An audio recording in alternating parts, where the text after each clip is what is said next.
नमस्कार दोस्तों, आप सभी का मेरे यूट्यूब चैनल पे स्वागत है। आज हम लोग बात करने वाले हैं सोशल मीडिया पे तैर रही एक खबर की। इस खबर के तहत ये दिखाया जा रहा है कि पूरे कैंपेन के द्वारा प्रधानमंत्री नरेंद्र मोदी ने कहा कि एससी, एसटी और ओबीसी वर्ग का आरक्षण इनसे छीन करके मुस्लिमों को नहीं देने देंगे विपक्षी दलों द्वारा, चाहे इसके लिए उनकी जान चली जाए। लेकिन वो ओबीसी, एसटी और ओबीसी दलित वर्ग का आरक्षण मुस्लिमों को नहीं देने देंगे।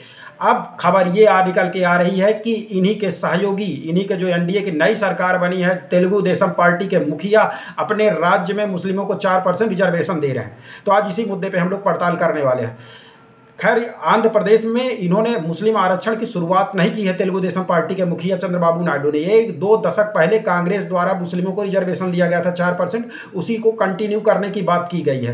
खैर, सिर्फ मुस्लिमों को सिर्फ 4% रिजर्वेशन देने की बात ही आंध्र प्रदेश में नहीं है। इसके साथ चंद्रबाबू नायडू ने मुस्लिमों को इस चुनाव में कई सारे उनके लिए कल्याणकारी वादे किए हैं, उनके मतलब हितों को बढ़ावा देने के लिए, जिसमें से है कि हर मुस्लिम को हज यात्रा पे जाने के लिए, मक्का पे जाने के लिए 1 लाख तक रुपए की सब्सिडी जाएगी। मौलानाओं को 5,000 रुपये का मानदेय, इमाम को 10,000 रुपये का मानदेय, 50 साल से बड़ी उम्र के मुस्लिमों को पेंशन देने की बात की गई है। बड़ा हज हाउस बनाने की बात की गई है। हर शहर में ईदगाह बनाने की बात की गई है। कब्रिस्तान के लिए ज़मीन देने की बात की गई है और 5 लाख रुपए तक का ब्याज मुक्त कर्ज देने की बात उन्होंने वादों में की हुई है। अब यहाँ पर दोनों पार्टियों में कन्फ्लिक्ट उभर करके आ रहा है, सोशल मीडिया में भी आ रहा है। क्या इनके बीच में तनाव की बड़ी वजह बन सकता है क्या? आज इसी मुद्दे पे हम लोग पड़ताल करने वाले हैं। तो यहाँ पर 4 परिस्थितियाँ बन सकती हैं आने वाले टाइम पे।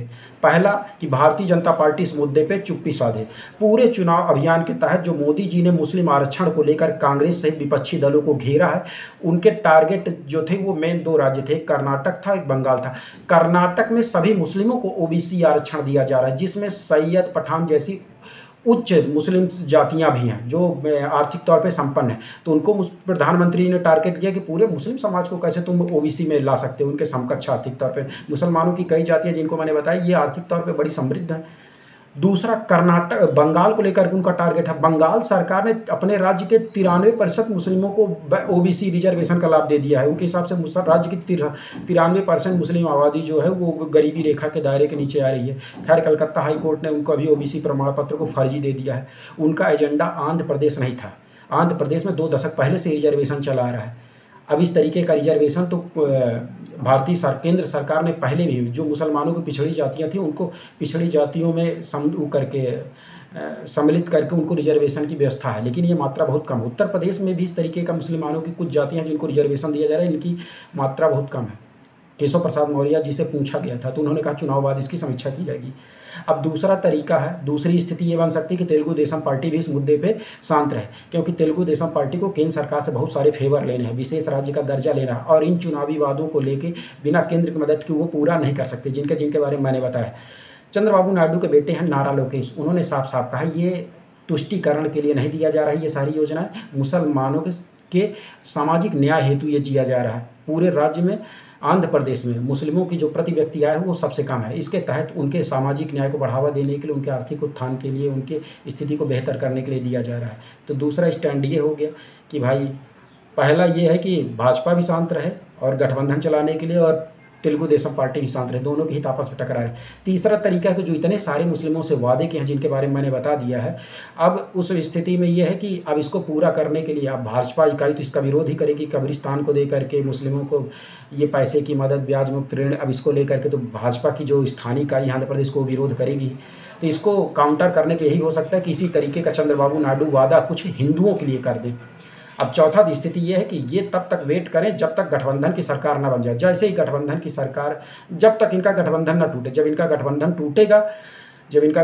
टूटेगा तो तब दोनों आरोप प्रत्यारोप करें और अपने आप को सही दिखाने का वादा करें। अब इस मुद्दे पर संविधान की क्या स्थिति है? तो संविधान धर्म के आधार पर रिजर्वेशन का सीधा सीधा विरोध करता है। संविधान का ये मामला सुप्रीम कोर्ट में समीक्षाधीन है। केरल ऐसा राज्य है जो मुस्लिमों को रिजर्वेशन देता है, उसके अलावा किसी राज्य में मुस्लिमों को स्पेसिफिक रिजर्वेशन नहीं दिया जा रहा है।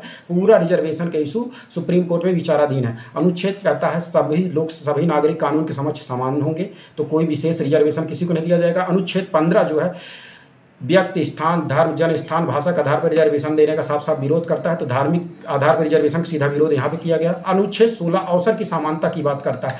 तो देश में कुछ जातियाँ जो सामाजिक और शैक्षणिक, एजुकेशनली शैक्षणिक दृष्टि से बैकवर्ड है, उनको रिजर्वेशन की व्यवस्था की गई है। तो सामाजिक और शैक्षणिक आधार पर आप रिजर्वेशन दे सकते हो वहाँ पर, बाकी धर्म के आधार पर रिजर्वेशन की कोई व्यवस्था नहीं है। अब सुप्रीम कोर्ट इस मुद्दे पे समीक्षा करेगा, उसके बाद फाइनल डिसीजन आएगा। ये बात केंद्र सरकार को भी पता है, मोदी सरकार को भी पता है, भारत कांग्रेस को भी पता है और तेलुगु देशम पार्टी को भी पता है।